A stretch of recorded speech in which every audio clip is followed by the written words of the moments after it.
नाजरीन, दुश्मन इस वक्त खौफजदा है और खौफ हमेशा खतरे को जन्म देता है।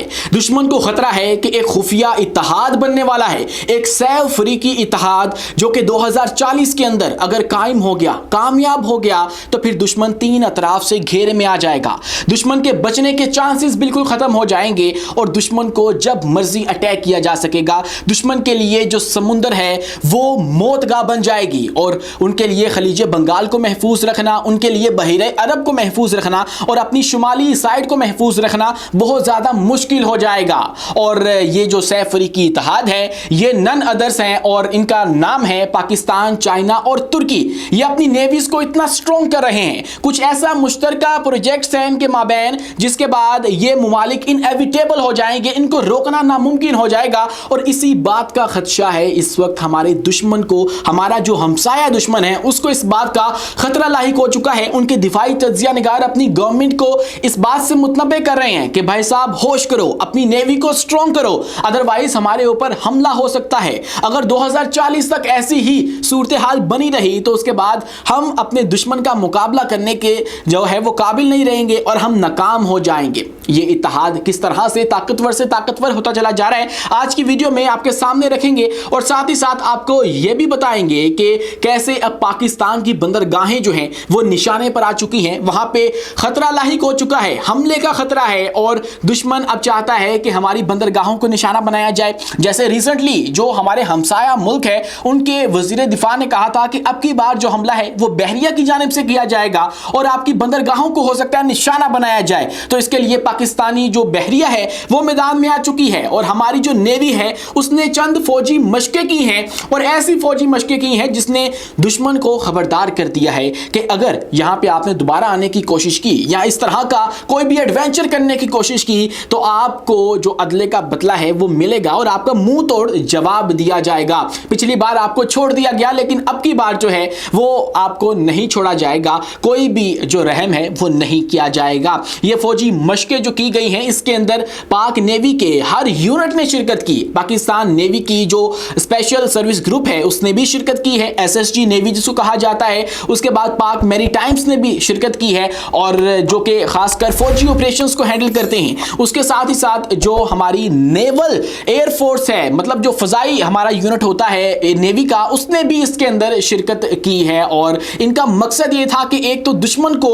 जो है वो मुतनबे कर दिया जाए, तंबी कर दी जाए, एक तरह से उनको खबरदार कर दिया जाए और दूसरा ये जो यूनिट्स हैं इनके दरमियान हम आहंगी पैदा की जाए। इन्होंने मुश्किल वक्त के अंदर जब हमला हो जाएगा तो आपस में कोऑपरेट किस तरह करना है, तो इसके लिए तमाम जो ट्रेनिंग है वो की गई है और 2 रोजा मशकें की गई हैं और जो पाकिस्तान के दुश्मन हैं उनको पैगाम पहुंचा दिया गया है कि यहाँ पे मुकम्मल सलाहियत मौजूद है। लेकिन इसके बावजूद जो हमारा दुश्मन है, कमजोर दुश्मन है, वो इस वक्त जो है वो खतरे में है और उसको खतरा ये है कि एक 3 अफ्रीकी जो गिरोह है, ब्लॉक है, वो बनने जा रहा है जिसके अंदर तुर्की है, चाइना है और पाकिस्तान है।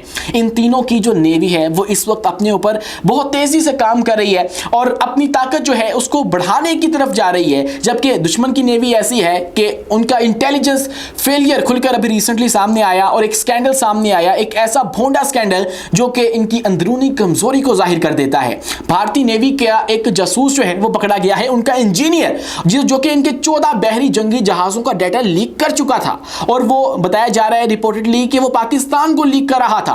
पाकिस्तान में से किसी ने उसको ऑपरेट किया, उसको हनी ट्रैप करके लड़की बन के फंसाया और उससे इनकी नेवी की इंफॉर्मेशन हासिल कर ली। वही नेवी जिसकी ये हमें धमकियां लगा रहे हैं और दूसरी तरफ पाकिस्तान जो है वो अपनी बहरिया को मजबूत से मजबूतर कर रहा है। पाकिस्तान अपनी बहरिया के अंदर नए बहरी जंगी जहाज कॉर्वेट्स वो शामिल कर रहा है और तुर्की के साथ मिलकर जो तरक्की के मनाजिल हैं वो तय करता चला जा रहा है।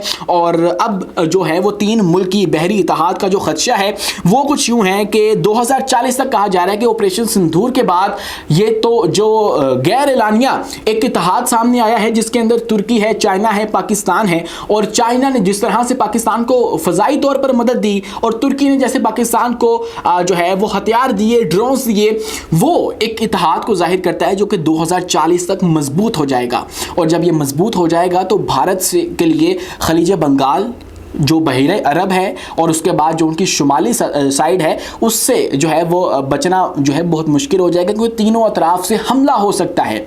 और एक तरफ फिर बांग्लादेश आ जाता है, वहां से भी इनको अब खतरा है, क्योंकि अब तुर्की वहां भी इन्वेस्टमेंट कर रहा है। पहले चाइना ने इन्वेस्टमेंट की है और अब तुर्की वहां पर जाकर असला फैक्ट्रियां खोल रहा है और स्पेशल इकोनॉमिक जोन्स जो हैं उनका इस्तेमाल किया जा रहा है। आपस में जो तजारती ताल्लुकात हैं उनको बढ़ाया जा रहा है और यूं बांग्लादेश को भी स्ट्रॉन्ग किया जा रहा है। इस खित्ते के अंदर पाकिस्तान के दोस्तों को जो है वो स्ट्रॉन्ग किया जा रहा है और तमाम तर जो यहाँ के मुस्लिम ममालिक हैं वो एक पेज पर आते हुए नजर आ रहे हैं। एक गैर मुस्लिम मुल्क है और वो है चाइना, जो कि इन तमाम के साथ खड़ा हुआ है।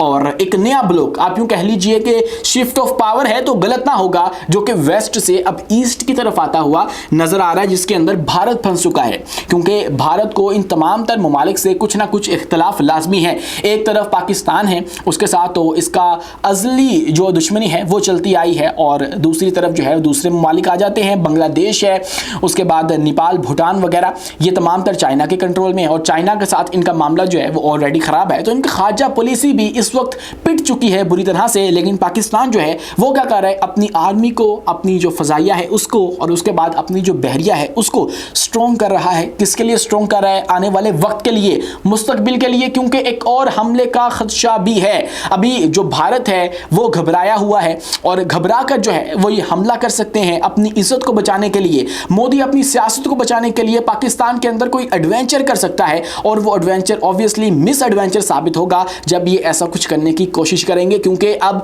ना सिर्फ हमारी पाक फजाइया जो है वो नए जंगी लड़ाका तैयारी लेने वाली है चाइना से, J-35 ऐड हो रहा है हमारी जो एयरफोर्स है उसके अंदर, और उसी के साथ साथ हमारी जो नेवी है वो तुर्किया के साथ मिलकर जो है वो बहुत ज़्यादा तरक्की कर रही है। और अभी रिसेंटली PNS खैबर जो है वो तुर्किया ने ट्रायल बेस के लिए समुंदर में उतार दिया है और वो आने वाले वक्तों के अंदर पाकिस्तान के जंगी बहरी बेड़े के अंदर शामिल होने वाला है।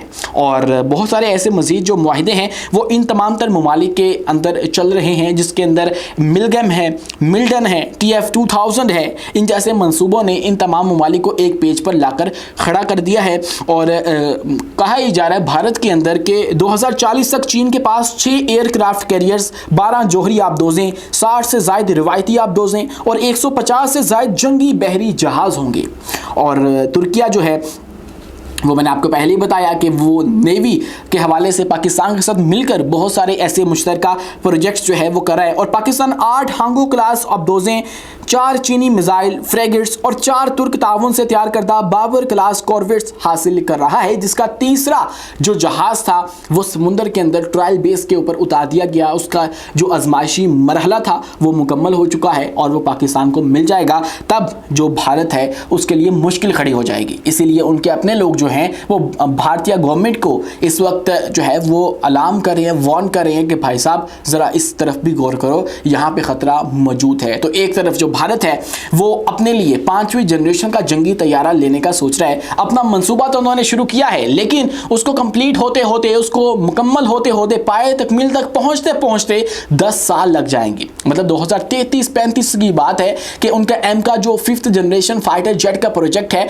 वो मुकम्मल हो सकेगा। तो तब तक पाकिस्तान कहां का कहां पहुंच जाएगा। तब ये 5वीं जनरेशन का जंगी तैयारा जो है वो हासिल करेंगे तो पाकिस्तान हो सकता है कि J-36 हासिल कर ले, 6ठी जनरेशन का जंगी लड़ाका तैयारा।